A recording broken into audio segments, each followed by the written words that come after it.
Next, I'm going to discuss an important theorem. It can be stated like this. Angle subtended by an arc at the center is double the angle subtended by it at any point on the remaining part of the circle. Now, if you visualize, it's a very simple theorem to understand. If I take a circle like this, if I consider an arc PQ here, angle subtended at the center and to the angle subtended at any point on the remaining part of the circle, ratio between this angle to this angle is 2/1. I'll refer to this theorem as 2/1 theorem. It is not called 2/1 theorem, but I'll be using 2/1 theorem for reference. Now, this theorem can be easily proved and it's widely used while solving questions. So let's understand the proof for this theorem in the conventional way first, and then we will understand that later in much more easier and interesting formats using diagrams. So for that, let's get into the proof. What is given here? In a given circle, arc PQ is subtending an angle at the center. That angle is angle POQ. And at any point, let's say A on the circle, the angle subtended is angle PAQ. So we need to prove that angle POQ equal to 2 times the angle PAQ. To prove this, first join AO and extend it to B.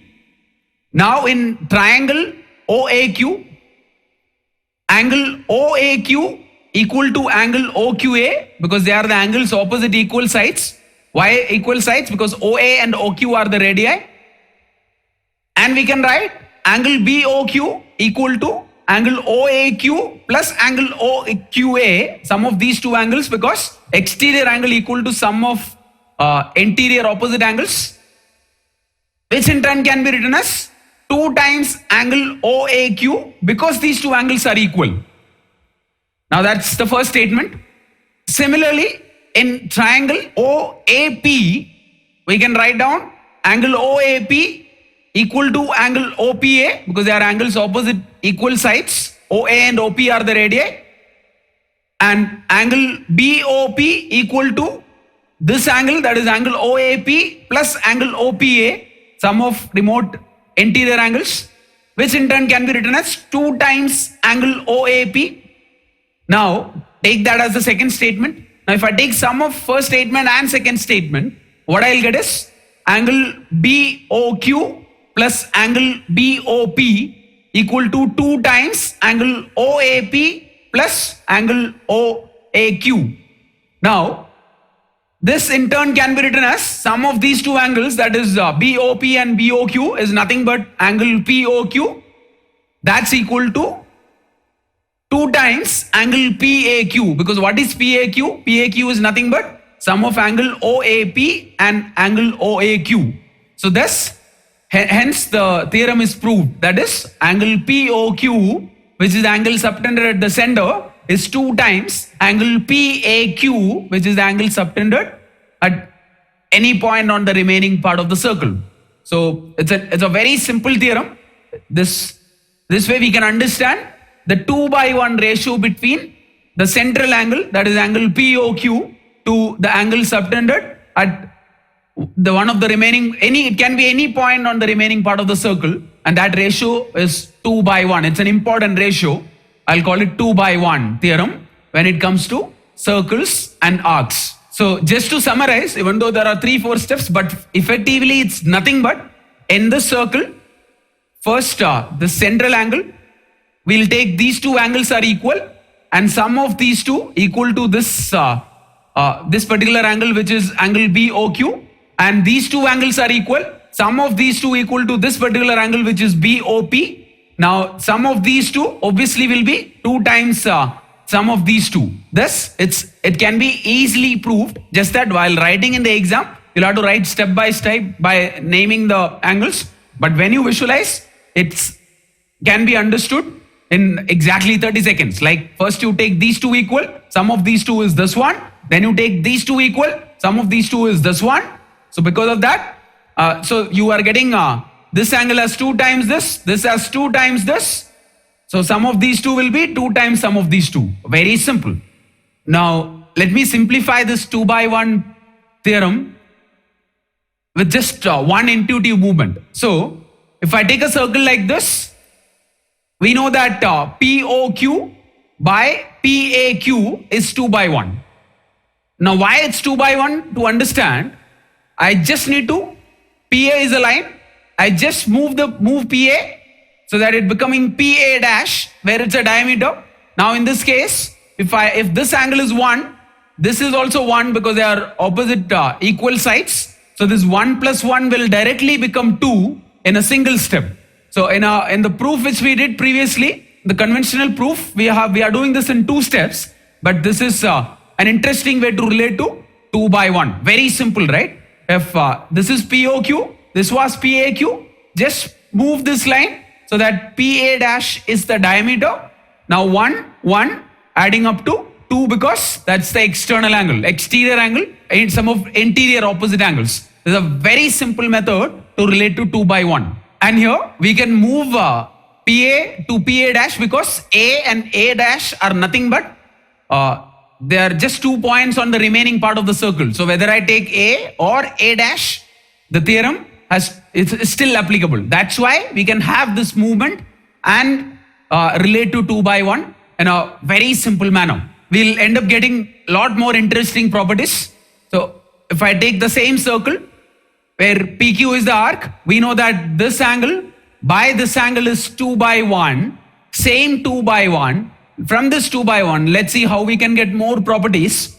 So push P and Q away from each other and stop at the point where PQ is the diameter. So this 2 will become 180. In that case, this 1 will become 90. And what is this angle? This is the angle in a semicircle. That is why angle in a semicircle is 90 degree. Very easy to understand, right? We are just pushing the 2 points away from each other. P and Q. Initially, it's just a chord. PQ is a chord, or PQ can be taken as an arc also. Once you push P and Q away from each other, stop at the point where PQ is the diameter, so that this angle, since it's a straight line, it will become 180. Now, following the ratio of 2 by 1, this will become 90. So what we just did is, we just proved that angle in a semicircle is 90 degrees through visualization. Very interesting. Now, the theorem, that is angle in a semicircle is 90, can be proved. So what we did now is, I just extended, or I just showed you a special case of 2 by 1 by taking a straight angle by a right angle, because this was a straight angle and this is a right angle. That's how we proved that angle in a semicircle is 90 degree. Now, if I make you think further, if we stretch our imagination a little further, let's try looking at some more 2 by 1 ratios. 2 by 1 ratio can be written as circle by triangle also. What is the angle in a circle? That's 360. What is the sum of angles in a triangle? That's 180. There also, since you can see a 2 by 1 ratio, let's see whether we can connect this 2 by 1 theorem to a circle by triangle ratio. Angles in a circle is 360. Sum of angles in a triangle is 180. See how I'm going to connect these 2 by 1 to circle by triangle. I'm sure you're going to like it. I'll take a circle and take 3 points A, B and C. Now you can easily see that arc AB plus arc BC plus arc CA will complete the circle. Now angle subtended at the center, that is, if I join all the 3 points with the center, what we'll get is this angle to this angle we'll get a 2 by 1 ratio. This angle to this angle also we'll get a 2 by 1 ratio. This central angle to this particular angle also we'll get a 2 by 1 ratio. So these are the 2 by 1 ratios which we have been dealing with. Now, if I take all the 3 central angles together, that will complete a circle. And if I take 3 angles subtended on the circle, that is angle A plus angle B plus angle C, that will complete a triangle. So since everywhere it's a 2 by 1 ratio, that is this to this is 2 by 1, this to this is 2 by 1, this to this is 2 by 1. Let me name these angles as angle 2, angle 6 and angle 10. Angle 2 plus angle 6 plus angle 10 anyway is 360 because that's completing a circle. And angle 3 plus angle 5 plus angle 1. That's equal to 180 degree because they are the sum of angles in a triangle. So here, everywhere the ratio is 2 by 1. That is why we can, that 2 by 1 is directly related to 360 by 180. Thereby, we just connected 2 by 1 theorem to circle to triangle in a very interesting fashion. So, it's now, I'm sure, all of you understood that circle by triangle can be taken as an extension of 2 by 1. Now, what is the 2 by 1 I'm talking about? Central angle to an angle subtended at one of the points on the circle. Here, A, B, C are 3 points on the circle. So, that will satisfy the condition that it can be any point on the circle. So, A, B, C are 3 points on the circle here. The angle subtended at the center, which I named as angle 2, angle 6 and angle 10. So this 2 here I've intentionally named it as 1. So that is actually half of this angle. Here it's angle 6. Here I named angle 3. The ratio is again 2 by 1. I took angle 10 here and angle 5 here. Ratio wise it's still 2 by 1. So sum of these angles in the center is 360. Sum of these 3 angles is 180. So that 2 by 1 is still maintained. So in the previous explanation, I help you understand 2 by 1 extended to a straight angle to a right angle. Here, 2 by 1 extended to a circle by a triangle. And these are the easy ways to apply 2 by 1 to things which you already know. So this is how you can make learning very interesting, and thereby it's becoming easy anyway. So while solving questions using 2 by 1, you will find it very easy to use going forward. Angles in the same segment of a circle are equal. That is, if I take a circle like this, if I consider an arc PQ, angle PAQ equal to angle PCQ, because PCQ and PAQ are angles in the same segment. So we need to prove that these two angles are equal. So for that, first we can write down angle POQ equal to 2 times angle PAQ. That is from the previous theorem of 2 by 1, because angle subtended at the center is 2 times angle subtended at any point on the circle. Here is A is any point on the remaining part of the circle. Same way, if we take another point C on the remaining part of the circle, we can also write down angle POQ equal to 2 times angle PCQ. The reason is because of the same theorem. Now, if you compare this 1 and 2, what we will get is we can directly write down that angle PAQ equal to angle PCQ. Hence, the theorem is proved. That is, angles in the same segment are equal. So it's very easy to understand. We just need to consider 2 separate points A and C, and we know that angle PAQ, 2 times angle PAQ is angle POQ, 2 times angle PCQ is also angle POQ. So if you compare these two, we can directly write down that these two angles are equal. That's a very simple proof. Now, this is the converse of the previous theorem. So theorem can be stated like this. If a line segment joining 2 points A and B subtends equal angles at 2 other points lying on the same side of the line segment, then the 4 points lie on a circle, or that is, they are concyclic. So let me help you understand this. If there is a line AB subtending equal angles at C and D, that is angle ACB equal to angle ADB, in that case, A, B, C, D are concyclic. So this is what we need to prove. That A, B, C, D lie on a circle is what we need to prove. So for that, first you draw a circle through A, C and B, because through 3 points we can draw only one and only one circle. Suppose it is not passing through D, then it will intersect AD at E or E dash. Now if points A, C, E, B lie on a circle, then angle ACB will be equal to angle AEB, because they are angles in the same segment. Now we also know that angle ACB is equal to angle ADB, because that's given. So if you compare these two, angle AEB equal to angle ADB, now this is practically possible only when E is coinciding with D. Hence, we prove that A, B, C, D are concyclic or that they lie on a circle. So it's a very simple proof. Now what is the method? If a line segment, what is the theorem? Line segment, if it is subtending equal angles at two other points on the same side of the line segment, then all the 4 points are concyclic. So that theorem just got proved. Now let's understand what are cyclic quadrilaterals. A quadrilateral is called a cyclic quadrilateral if all the 4 vertices of it lie on a circle. That is, to visualize, if I take a circle like this, how do we get a cyclic quadrilateral? Take 4 points A, B, C, D. And if I join them, since all 4 of them are on the circle, we can say that quadrilateral ABCD is a cyclic quadrilateral. Let's look at some important properties based on cyclic quadrilaterals next. So the first theorem, the most important one here is sum of either pair of opposite angles of a cyclic quadrilateral is 180 degree. That is, in this cyclic quadrilateral, angle A plus angle C is equal to 180 degree. Same way, angle B plus angle D equal to 180 degree.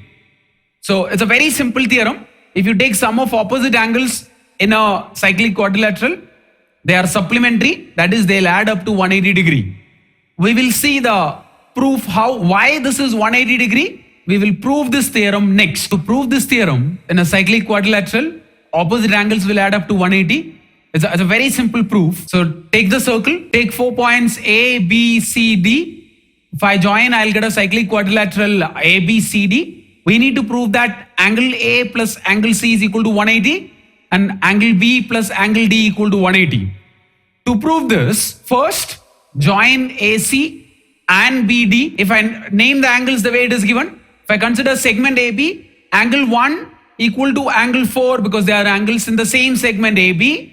If I consider segment BC, angle 2 equal to angle 3 because they are also angles in the same segment BC.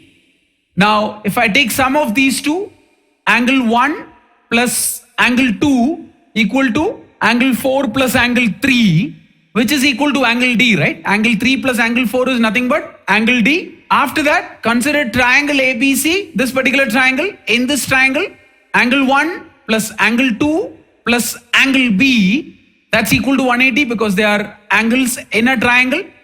So sum of angles in a triangle is 180 degree. Angle 1 plus angle 2, I can replace it by angle D from the previous statement. So I can rewrite angle D plus angle B equal to 180 degree. That is, these two angles, angle D plus angle B equal to 180 degree. Similarly, now angle A plus angle C will also be equal to 180. Reason being, A plus B plus C plus D is 360. We also got B plus D as 180. So the remaining two, that is angle A plus angle C equal to 180 degree. So this way, we can easily prove that sum of opposite angles equal to 180 degree in a cyclic quadrilateral. So what we did here is nothing but, first, just to recap, consider segment AB so that angle 1 equal to angle 4. So the angles which are getting highlighted now. Then consider angle segment BC so that angle 2 and angle 3 are equal. They are getting highlighted. Now we know that if we take sum of these two, angle 1 plus angle 2 equal to angle 4 plus angle 3, which is equal to angle D.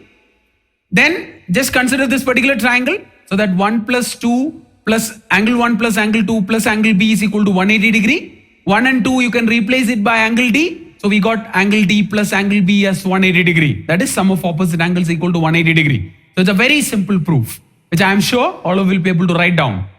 And you don't need to memorize this at all. Now, converse of this theorem will be if sum of the pairs of opposite angles of a quadrilateral, if it's 180 degree, then the quadrilateral will be a cyclic quadrilateral. This also can be easily proved. So this is also an important theorem. It's just exactly the converse of, because in a cyclic quadrilateral, opposite angles will add up to 180 degree. The converse is, if sum of the pairs of opposite angles in a quadrilateral, if it's 180 degree, then the quadrilateral is cyclic. That is, if I take a quadrilateral ABCD, where A plus C equal to angle A plus angle C is equal to 180 degree, then this quadrilateral will be cyclic. So it's a very simple theorem which can be used again while solving questions. This is a good question. We need to prove that quadrilateral formed, if possible, by the internal angle bisectors of any quadrilateral is a cyclic quadrilateral. So let's take a quadrilateral ABCD. Now the internal angle bisectors, they form a quadrilateral EFGH. We need to prove that EFGH is cyclic. So for that, let's name the angles the way it is here. Angle 1 will be equal to angle AEB because they are vertically opposite, equal to 180 minus angle 2 minus angle 3. Reason being, in triangle AEB, sum of angles is 180. Now, what is angle 2? That is half of angle A. And what is angle 3? That is half of angle B because these are angle bisectors. So we can write that angle 1 is equal to 180 minus half of angle A plus angle B. Now, same way, angle 4 in this quadrilateral EFGH equal to angle CGD, which is equal to 180 minus angle 5 minus angle 6. Reason being, CGD is a triangle. So sum of angles equal to 180. Now what is angle 5? That's half of angle C. And what is angle 6? That's half of angle D. So this can be written as 180 minus of half of angle C plus angle D. Now, if I take sum of angle 1, and angle 4, I'll get 360 minus of half of angle A plus angle B plus angle C plus angle D, which is nothing but 360 minus half of 360 because A, B, C, D all added up will be 360 because they are angles in a quadrilateral.